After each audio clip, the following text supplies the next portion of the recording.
नमस्कार। एक बार पुनः भारतीय दर्शन प्रश्न पत्र की इस कक्षा में आप सभी का अभिनंदन है। आप सभी जैसा कि जानते हैं, पिछली कक्षा में हमने भारतीय दर्शन का अर्थ, उसका परिचय और भारतीय दर्शन क्या उद्देश्य लेकर एक दर्शन के रूप में स्थापित हुआ है, उसके बारे में चर्चा की। आज पुनः इस दूसरे भाग में आपके पाठ्यक्रम के आपके समक्ष मुखातिब हैं और उसी क्रम से प्रारंभ करेंगे एक वैदिक प्रार्थना, जिसके माध्यम से हम परमपिता परमेश्वर से निवेदन करेंगे कि हे प्रभु, हमारी बुद्धि को सन्मार्ग की ओर प्रेरित करें। जो लक्ष्य उद्देश्य लेकर हम अपने जीवन में अध्ययन अध्यापन की इस कड़ी में जुड़े हैं, उसमें हमारा मार्गदर्शन करें, हमारे ऊपर अपनी असीम कृपा बनाए रखें।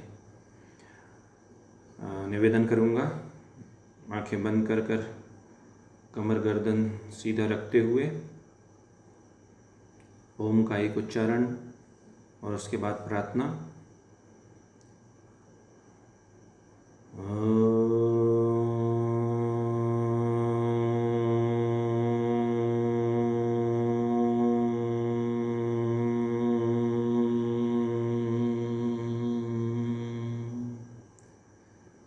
असतो मा सद्गमय तमसो मा ज्योतिर्गमय मृत्योर्मा अमृतं गमय लोका समस्ता सुखिनो भवन्तु। ओम शांति शांति शांति। परमपिता परमेश्वर से निवेदन है कि हे प्रभु, हमारी बुद्धि को सन्मार्ग की ओर प्रेरित करें। असत्य ये हमारे जीवन से, हमारे विचारों से दूर हो, सत्य का प्रादुर्भाव हो, अंधकार हमारे जीवन से नष्ट हो, जीवन प्रकाशित हो और हमारा जीवन का लक्ष्य जो है वो हमें प्राप्त हो। जीवन का लक्ष्य मोक्ष ही होता है आत्मा का, तो वह आत्म कल्याण का मार्ग हमारा प्रशस्त हो, ये विनती आपसे है। सभी सुखी हों, यही कामना है। धन्यवाद।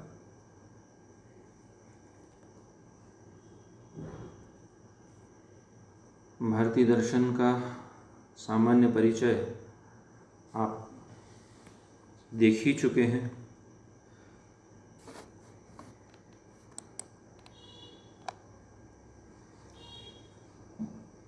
भारतीय दर्शन दो भागों में प्रमुख रूप से विभक्त है। दो शाखाएं हैं भारतीय दर्शन की। एक शाखा वो जो वेदों पर आश्रित है या आधारित है, या वेद जिसका आधार है, और दूसरा जो शाखा है, दूसरी शाखा जो है वह नास्तिक धारा कहलाती है, नास्तिक शाखा कहलाती है। आस्तिक दर्शन और नास्तिक दर्शन, ये दो वर्गीकरण हैं भारतीय दर्शन शास्त्र के। प्रमुख रूप से 9 दर्शन हमारे भारतीय दर्शनों के अंतर्गत आते हैं, जिनमें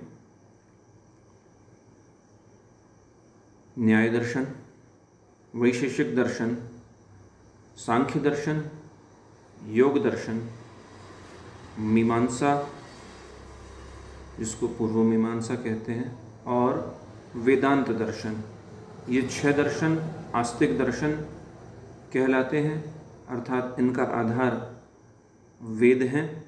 और दूसरी शाखा नास्तिक दर्शनों की है, जो वेदों से अलग अपना अस्तित्व मानते हैं। चारवाक तो एक चारवाक है, दूसरा जैन दर्शन और तीसरा बौद्ध। इसमें से चारवाक तो पूर्ण रूप से वेदों को खारिज ही करता है, मानना तो दूर की बात है, जबकि जैन और बौद्ध दर्शन के जो आगे हम अगली कक्षाओं में जब विस्तृत अध्ययन करेंगे तो देखेंगे कि कुछ कुछ जो बातें हैं वो भले ही वे सीधे तौर से वेदों को आधार नहीं मानते हों जैन बौद्ध, लेकिन जो मूल बातें हैं तत्वों की वो कहीं ना कहीं एक दूसरे से मेल खाती हैं। वेद के प्रति श्रद्धा की कसौटी को लेकर भारतीय दर्शन की दो शाखाएं दो वर्गों में विभाजित हैं, आस्तिक दर्शन और नास्तिक दर्शन। संस्कृत साहित्य में आस्तिक उसे माना जाता है जो वेदों के प्रमाण में विश्वास करे। इस प्रकार जो दार्शनिक शाखाएं श्रुति को प्रमाण अर्थात वेदों को मानती हैं उन्हें हम आस्तिक दर्शन के रूप में लेते हैं, और अन्य जो दर्शन हैं उन्हें नास्तिक दर्शन माना जाता है। आस्तिक शाखाओं के अंतर्गत 6 दर्शन आते हैं: न्याय दर्शन, वैशेषिक दर्शन, सांख्य दर्शन, योग दर्शन, मीमांसा दर्शन और वेदांत दर्शन। तो न्याय, वैशेषिक, सांख्य, योग, मीमांसा और वेदांत ये षड दर्शनों के नाम से भी जाने जाते हैं जो आस्तिक दर्शन कहलाते हैं। आस्तिक दर्शनों के इस वर्ग में भी 2 भेद हैं। पहली शाखा में वे दर्शन हैं जो वेद ग्रंथों पर आधारित हैं, और दूसरी शाखा में स्वतंत्र आधार वाले दर्शन हैं। आप जो चित्र देख रहे हैं उसमें आस्तिक के नीचे 2 धाराएं बताई हैं। वैदिक ग्रंथों पर आधारित इसमें मीमांसा और वेदांत ये 2 दर्शन आते हैं। मीमांसा प्रमुख रूप से कर्मकांड को महत्व देने वाले दर्शन है, जबकि वेदांत दर्शन जो है ज्ञान कांड को महत्व देता है। इसमें भी क्या मूल डिफरेंस है वो आपके सामने रखने का प्रयास किया है कि कर्मकांड जो अधिक मानता है और कर्म मीमांसा कहलाता है वह मीमांसा दर्शन है, जबकि ज्ञान को सर्वोपरि रखने वाला वेदांत दर्शन है। और जो दूसरे स्वतंत्र आधार वाले वर्ग में आते हैं वे न्याय, वैशेषिक और सांख्य योग दर्शन कहलाते हैं। नास्तिक दर्शन, इसके 3 प्रमुख दर्शन हैं जो चारवाक, जैन और बौद्ध दर्शन के नाम से जाने जाते हैं या जिनकी मान्यता है।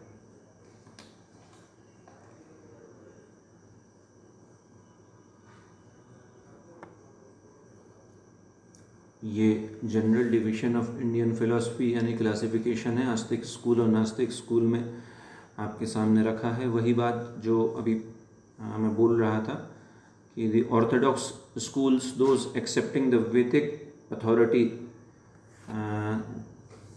these darshans are named as Nyaya, Vaisheshik, Sankhya, Yoga, Mimamsa and Vedanta, whereas the Gnostic school of thought, which is hitherto known as the heterodox school, those rejecting the Vedic authority, they are the Charvak, Jainism, Jain Darshan or Buddhism.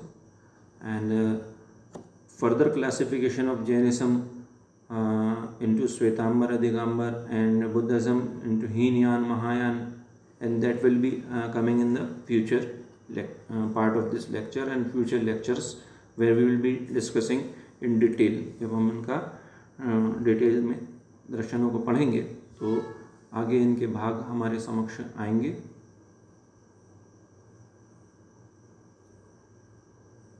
इस slide में जो philosophies हमारे सामने हैं उनका कौन प्रतिपादक है और क्या उनके प्रमुख ग्रंथ हैं, इस पर बात की गई है, इसको दर्शाने का प्रयास किया गया है। जैसे चारवाक दर्शन को के प्रणेता बृहस्पति जाने जाते हैं और जिन्होंने बृहस्पति सूत्र प्रमुख रूप से लिखा है।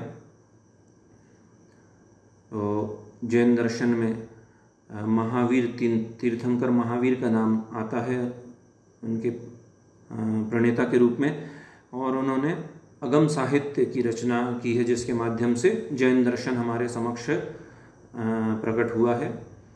बौद्ध दर्शन के बारे में बात करें तो सिद्धार्थ के नाम से जाने जाने वाले, बाद में जो अपने मूल नाम महात्मा गौतम के नाम से, गौतम बुद्ध के नाम से प्रसिद्ध हुए, वे इसके प्रणेता हैं। और उन्होंने बुद्ध त्रिपटक नाम से जो ग्रंथ की रचना की है वह मूल ग्रंथ इसका कहलाता है। इसमें त्रिपटक में अलग अलग वर्णन आते हैं, 3 अलग अलग वर्णन आते हैं, वो आगे बताया जाएगा। सांख्य की बात करें, सांख्यकारिका या सांख्य सूत्र का प्रतिपादक महर्षि कपिल को माना जाता है, अर्थात सांख्य के रचयिता या प्रणेता कपिल मुनि हैं। योग दर्शन, हम विद्यार्थी हैं योग के, निश्चित रूप से इसे बताने की कोई बात ही नहीं है। योग सूत्र हमारा बेसिक ग्रंथ है, मूल ग्रंथ है योग दर्शन, जो पतंजलि योग सूत्र के नाम से भी जाना जाता है, और महर्षि पतंजलि योग दर्शन के प्रणेता हैं। वैशेषिक दर्शन की बात करें तो इसमें वैशेषिक सूत्र जो है महर्षि कणाद का प्रणीत यह है वैशेषिक दर्शन, और वैशेषिक सूत्र उनके द्वारा प्रतिपादित ग्रंथ है। न्याय दर्शन इसका प्रमुख ग्रंथ न्याय सूत्र है, और ऋषि गौतम इसके प्रणेता, न्याय दर्शन के प्रणेता माने जाते हैं। मीमांसा दर्शन में मीमांसा सूत्र प्रमुख ग्रंथ है, और महर्षि जैमिनी, इसको जैमिनी सूत्र भी बोलते हैं। मीमांसा सूत्र जो शब्द आपके सामने है उसको जैमिनी सूत्र भी बोलते हैं, तो जैमिनी इसके प्रणेता हैं। और जबकि अंतिम जो वेदांत दर्शन की बात करें तो वेदांत के ब्रह्मसूत्र काफ़ी प्रसिद्ध हैं, और बादरायण व्यास इसके प्रणेता माने जाते हैं। और ये चर्चा विस्तृत रूप से आगे की स्लाइड में और आगे की कक्षाओं में आपके सामने आएंगी। इस स्लाइड में प्रमुख रूप से दर्शनों के प्रणेता, उनकी विषय वस्तु को यहाँ रखने का प्रयास कर रहा हूँ। बहुत ज़्यादा टेक्नोसेवी तो मैं नहीं हूँ, लेकिन जितना बन सकता है उतना प्रयास किया है। उम्मीद है कि आपके पाठ्यक्रम की पूर्ति में और आपके ज्ञानवर्धन में यह एक सूत्रधार का कार्य करेगा। दर्शनों के प्रणेता और उनकी विषय वस्तु, जो 6 दर्शन षड दर्शन की बात करें तो उसमें पहला न्याय, उसके प्रणेता गौतम, इसमें 5 अध्याय हैं, 10 आहनिक, 538 सूत्र, 16 तत्व पदार्थों की यहाँ पर चर्चा की गई है विशेष रूप से। और उपादान कारण की व्याख्या इसके अंतर्गत प्रमुख रूप से देखने को मिलती है। वैशेषिक कणाद जी का प्रणीत दर्शन है, और जो उनका ग्रंथ है उसमें 10 अध्याय हैं, 20 आहनिक, 370 सूत्र। यहाँ पर 6 मूल तत्वों की या पदार्थों की चर्चा की गई है। समय की व्याख्या, तत्व, वस्तु, परमाणु, अनेकत्ववाद की व्याख्या प्रमुख रूप से इसमें की गई है। सांख्य दर्शन की बात करें तो महर्षि कपिल मुनि द्वारा प्रणीत यह सांख्य दर्शन, जिसमें सांख्य कारिका या सांख्य सूत्र इसका ग्रंथ है, जिसमें 6 अध्याय, 527 सूत्र और इसमें 25 तत्वों की व्याख्या की गई है। तत्वों की परिगणन व्याख्या ये द्वैतवादी है और निरीश्वरवादी दर्शन कहलाता है सांख्य दर्शन। योग दर्शन की बात करें तो पतंजलि महाराज, महामुनि पतंजलि द्वारा प्रणीत योग सूत्र प्रमुख ग्रंथ है, जिसमें हम सभी जानते हैं 4 पाद हैं: समाधि साधन, विभूति, कैवल्य पाद। इसमें 195 सूत्र हैं, 26 तत्वों की यहाँ पर व्याख्या की गई है और इसे कुछ लोग शेश्वर सांख्य भी एक नाम देते हैं। द्वैत का समर्थन करने वाला यह दर्शन है। ईश्वरवादी साधना पर इसमें बल दिया गया है। 5वां जो दर्शन है वह मीमांसा दर्शन है। जैमिनीस के प्रणेता हैं। जैमिनी सूत्र या मीमांसा सूत्र में जो अध्ययन है वह 12 अध्यायों में होता है। 60 पाद इसमें हैं। हाँ, इसके सूत्रों की बात करें तो इस पर थोड़ा सा मतभेद है। कहीं कहीं पर 2731 जैसा यहाँ लिखा है सूत्र हैं, तो कहीं पर 2745 सूत्र बताए हैं, तो कहीं 2600 कुछ सूत्र बताए गए हैं। इस पे थोड़ा सा कन्फर्मेशन या स्थायित्व नहीं है। बहरहाल ये प्रमुख रूप से कर्म और धर्म पर बल देता है, कर्म कारण की व्याख्या करता है। षड दर्शनों में वेदांत दर्शन आखिरी दर्शन, इसके प्रणीता बादरायण व्यास जी हैं। 4 अध्याय हैं, इसमें 16 पाद हैं और 155 सूत्र हैं। यहाँ पर मिस्टेक हो गई है, टाइपिंग में डिलीट हो गया है 5 यहाँ से। 155 सूत्र हैं और अद्वैत वेदांत के रूप में यह बहुत फेमस है, यह नाम इसका चलता है। अद्वैतवादी है और परमेश्वर की यहाँ पर विशिष्ट रूप से व्याख्या की गई है। अब एक सामान्य परिचय की ओर आ जाते हैं भारतीय दर्शनों के, क्योंकि डिटेल में आगे के यूनिट्स में, इकाइयों में रहेगा। यह पहली यूनिट में तो विशेष रूप से परिचय के रूप में आपके सामने रखे जा रहे हैं ये भारतीय दर्शन, कि ये इनका क्या है, क्या विषय वस्तु है, कहाँ से ये आए हैं। तो इनकी चर्चा करते हुए हम प्रारंभ करेंगे भारतीय दर्शनों की सामान्य परिचय के अंतर्गत न्याय दर्शन के साथ, जो पहला दर्शन माना जाता है। न्याय दर्शन महर्षि गौतम प्रणीत दर्शन है। न्याय सूत्र न्याय दर्शन का मूल ग्रंथ है, जिसमें 5 अध्याय हैं, 10 आहनिक, 538 सूत्र और 16 पदार्थ माने गए हैं। न्याय का अर्थ नियमेन यते, अर्थात नियमानुसार व्यवहार करना। न्याय एक सामान्य शब्द में हम सभी समझते हैं कि अन्याय जहाँ नहीं वह न्याय, और जब दर्शनों की बात करते हैं तो स्वयं के साथ न्याय करने की स्थिति में आना ही वास्तव में, कि हम स्वयं क्या हैं, स्वयं के तत्व को जान लेना, यह एक अर्थ बन सकता है इसका। लगभग ईसा के 600 वर्ष पूर्व का यह समय न्याय दर्शन के प्रारंभ का काल माना जाता है। दर्शन में न्याय शब्द की उत्पत्ति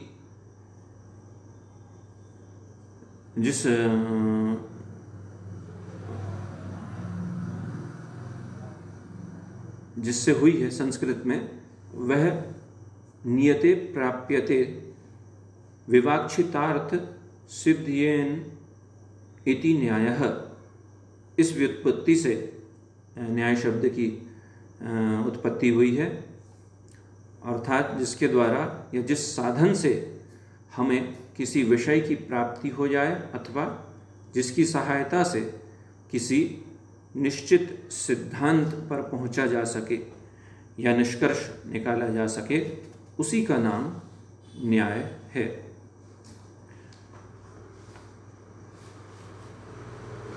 न्याय का मुख्य विषय प्रमाण है। प्रमाण का अर्थ आप सभी समझते होंगे। कोई भी बात का वस्तुतः क्या उसकी कैसे हम उसको पहचान सकते हैं, क्या उसका माप है, जिसको हम प्रमाण कहते हैं। आगे आएगा वो, जैसे हम शब्द प्रमाण या अनुमान प्रमाण या इनकी बात करते हैं, ये आगे आएगी बात। तो न्याय का जो प्रमुख विषय है वह प्रमाण है। 16 पदार्थ न्याय दर्शन का आधारभूत तत्व हैं। ये 16 पदार्थ कौन कौन से हैं, तो इनकी चर्चा कर लें। यहाँ पर नाम रूप से जान रहे हैं हम केवल यहाँ। प्रमाण, प्रमेय, संशय, प्रयोजन, दृष्टांत, सिद्धांत, अवयव, तर्क, निर्णय, वाद, जल्प, वितंडा, हेत्वाभाव, छल, जाति और निग्रह स्थान। इन 16 पदार्थों के तत्वों के ज्ञान से मुक्ति या मोक्ष प्राप्त होता है। ऐसा न्याय दर्शन का चिंतन है, ऐसा न्याय दर्शन का अपना प्रतिपादन है कि किस प्रकार से जीव की मुक्ति हो सकती है। तो ये 16 पदार्थों पर विजय पाने से, इनको जीत लेने से, इनका ज्ञान, वस्तुतः ज्ञान प्राप्त कर लेने से मुक्ति को प्राप्त व्यक्ति कर सकता है, या मनुष्य मुक्ति को प्राप्त कर सकता है। न्याय दर्शन में मोक्ष किस स्वरूप में बताया गया है या क्या इसका आधार है, तो इसके संदर्भ में दुख, जन्म, प्रवृत्ति, पाप, पुण्य, दोष, मोह, राग, द्वेष व मिथ्या ज्ञान के नाश होने पर जो स्थिति बनती है वह मोक्ष न्याय दर्शन के अंतर्गत आता है। एक बात मैं यहाँ क्लियर करना चाहूँगा कि बड़े सूक्ष्म तरीके से मैंने चेक किया था, उसके बावजूद जब इसको PDF में मैंने अपने वर्ड फॉर्मेट को कन्वर्ट करवाया पावर पॉइंट में ले करके, तो इसमें कुछ स्पेलिंग मिस्टेक हुई हैं जिनके लिए मैं क्षमा प्रार्थी हूँ, लेकिन उस पर मेरा जिसको बोलूँ कि होल्ड नहीं है। और वैसे भी बहुत ज़्यादा टेक्नो सेवी तो मैं नहीं हूँ, सीखने की स्थिति में हूँ मैं अभी, और ये ऑनलाइन सिस्टम तो अभी ही आपके सामने आया है। भले ही लोग लेक्चर रिकॉर्ड पहले करते रहे हैं, लेकिन कक्षा के रूप में अब ये करने का अवसर मुझे प्राप्त अभी हुआ है। तो कुछ स्पेलिंग मिस्टेक होंगी तो कृपया करके उनको आप स्वयं के लेवल पर सुधारने का प्रयास कीजिएगा। तो मोक्ष की बात करी तो दुख, जन्म, प्रवृत्ति, पाप, पुण्य, दोष, मोह, राग, द्वेष व मिथ्या ज्ञान के नाश होने पर जो स्थिति बनती है वह मोक्ष है। ईश्वर किस स्वरूप में न्याय दर्शन में है, तो उसकी चर्चा कर लें संक्षिप्त में। जितने भी पदार्थ हैं सभी की कोई चैतन्य सत्ता है, कोई कर्म फल का प्रदाता है, कहीं ना कहीं कोई गाइडिंग लाइट है या पाथ है जो दुनिया को या इस सृष्टि को या संसार को, इस जगत को चलायमान कर रही है। तो कोई ना कोई ऐसी जिसको बोलेंगे तत्व है जो इस दुनिया को ऊर्जा प्रदान कर रही, गति प्रदान कर रही है। और वेद ज्ञान का भंडार है और ईश्वर इनका कर्ता है। ईश्वर को शुद्ध अंतःकरण से प्राप्त किया जा सकता है, ऐसा न्याय दर्शन का मानना है। न्याय दर्शन में आत्मा किस स्वरूप में बताई गई है, क्या इसका भाव है, तो आत्मा द्रव्य है, बुद्धि, संस्कार, सुख, दुख, राग, द्वेष, संयोग, वियोग आदि के गुण के रूप में उसमें रहते हैं। बुद्धि, संस्कार, सुख, दुख, राग, द्वेष, संयोग, वियोग आदि गुण के रूप में आत्मा में रहते हैं। आत्मा को नित्य माना गया है। चैतन्य आत्मा का स्वभाव नहीं है, बल्कि एक आगंतुक गुण है। अर्थात आत्मा चैतन्य तो है, लेकिन यह इसका आगंतुक गुण है। यह इसकी मूल प्रकृति या स्वभाव नहीं है। तो ये एक सामान्य सा परिचय है न्याय दर्शन के संदर्भ में कि न्याय दर्शन वास्तव में कैसे इसका प्रादुर्भाव है या क्या इसकी स्थिति है दर्शनों में। एक ब्रीफ आउटलाइन आपके सामने प्रेजेंटेशन किया गया है सामान्य शब्दों में। अब हम दूसरे दर्शन वैशेषिक दर्शन की चर्चा कर लेते हैं। वैशेषिक दर्शन के प्रणेता पूर्व में ही बताया आपको महर्षि कणाद हैं। कहा जाता है कि वे इतने बड़े संतोषी थे कि खेतों से चुने हुए अन्न कणों के सहारे ही जीवन यापन करते थे। ये कणाद जो शब्द निकला है तो वह खेतों में चुने हुए अन्न कणों के माध्यम से ही जीवन यापन करने की उनकी जो विशिष्ट शैली थी, जिनके वजह से उनका नाम कणाद पड़ा, इसलिए उनका उपनाम कणपाद पड़ा और इसको कणाद भी कहते हैं। वैशेषिक सूत्र इसका प्रमुख ग्रंथ है, ये पहले भी हमने देखा। इसमें 10 अध्याय 20 आहनिक 370 सूत्र हैं। प्रमुख रूप से 6 पदार्थों की चर्चा इसमें की गई है। द्रव्य, गुण, कर्म, सामान्य, विशेष और समवाय, ये 6 पदार्थ यहाँ पर प्रमुख माने गए हैं। द्रव्य, गुण, कर्म, सामान्य, विशेष और समवाय, इनके माध्यम से वैशेषिक दर्शन का मुख्य परिचय सामने आता है। वैशेषिक में 9 द्रव्यों की चर्चा की गई है, जो इस प्रकार से है: पृथ्वी, जल, तेज, वायु, यहाँ वायु में शायद ऊ की मात्रा कन्वर्ट करते समय मिट गई है। वायु, आकाश, काल, दिक्, आत्मा और मन, ये द्रव्य हैं जिनकी चर्चा वैशेषिक दर्शन में की गई है। 9 द्रव्य, एक बार पुनः इनको रिपीट कर ले: पृथ्वी, जल, तेज, वायु, आकाश, काल, दिक्, आत्मा और मन। अब पृथ्वी, जल, तेज, वायु, आकाश, हम योग के विद्यार्थी हैं तो हम जानते हैं कि ये पंच महाभूत हैं जिनसे ये हमारा शरीर बना है या सृष्टि का आरंभ हुआ था। तो इन पंच महाभूतों में और गुणों के आधार पर सृष्टि का आरंभ हुआ था। वह सांख्य दर्शन का विषय है, वे भी अपने आएगा इस पार्ट में। और जबकि इसमें दिक्, आत्मा और मन, ये 3 और तत्व या द्रव्य जुड़े हैं। वैशेषिक में 24 गुण माने गए हैं, जो निम्नवत हैं: स्पर्श, रूप, रस, गंध। अब ये 4 आए तो 5वां छूट गया होगा, इसमें नहीं लिया होगा उन्होंने, नहीं तो ये हमारे उसमें पार्ट में आते हैं। स्पर्श, रूप, रस, गंध, संख्या, परिणाम, प्रखत्व,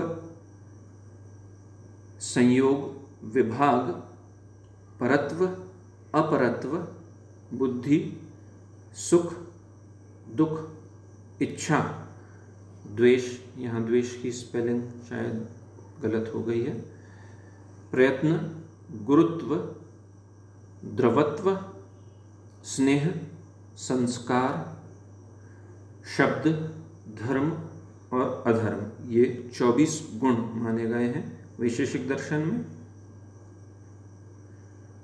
पंच महाभूत की बात आई, पंच तन्मात्राओं की बात आई।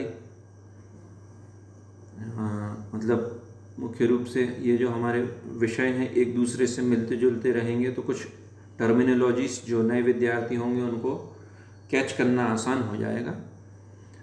कर्म किस रूप में वैशेषिक दर्शन में बताया गया है तो इसको भी देख लेते हैं संक्षिप्त रूप में, सार रूप में। कर्म के 5 भेद इस प्रकार से बताए गए हैं: उत्क्षेपण, अवक्षेपण, आकुंचन, प्रसारण और गमन। सामान्य के 3 भेदों का वर्णन यहाँ मिलता है: पर, अपर और परापर। वैशेषिक में विशेष का महत्व किसी दूसरे पदार्थ से कम नहीं है। यह विशेष उस सत्ता का नाम है जो उसे अन्य पदार्थों से विशेष दिखलाता है। समवाय छठा पदार्थ है।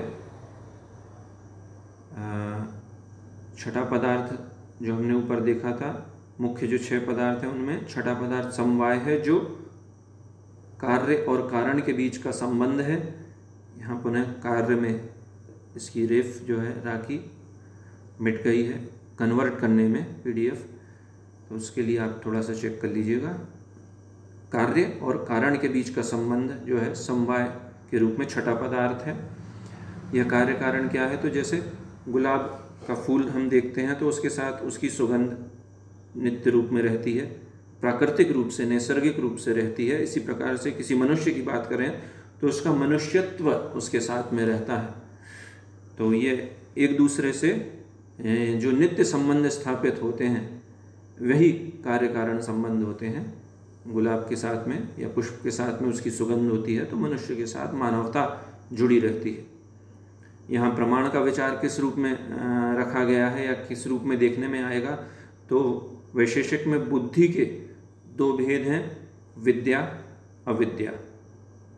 विद्या और अविद्या, अविद्या का शब्द तो हमारे योग दर्शन में लगातार हमारे समक्ष आता ही रहता है, और मूल जो व्याधि है जिस पर योग दर्शन चर्चा करता है तो वह अविद्या ही है। अन्य किसी व्याधि को विद्या योग दर्शन नहीं मानता, और बाकी क्लेशों की उत्पत्ति इस अविद्या के माध्यम से ही होती है। तो विद्या क्या है और अविद्या क्या है? विद्या 4 प्रकार की यहाँ चर्चा में आई है वैशेषिक दर्शन में। इसमें प्रत्यक्ष, अनुमान, स्मृति तथा आर्ष, ये 4 प्रकार में विद्या हमारे सामने आएगी वैशेषिक का जब अध्ययन करेंगे। प्रमा का अर्थ क्या है? यथार्थ ज्ञान है प्रमा का अर्थ, और अप्रमा अयथार्थ ज्ञान कहलाता है, और यही अप्रमा या अयथार्थ ज्ञान अविद्या कहलाती है। इसी का नाम अविद्या है, जिसके 4 भेद हैं। संशय, संशय मतलब भ्रम की स्थिति। विपर्यय, एक बार पुनः मिस्टेक है टाइपिंग में, उसको आप सुधार लीजिएगा। विपर्यय, जब हम चित्त की वृत्तियाँ पढ़ते हैं तो विपर्यय नाम का हमारे सामने आता है।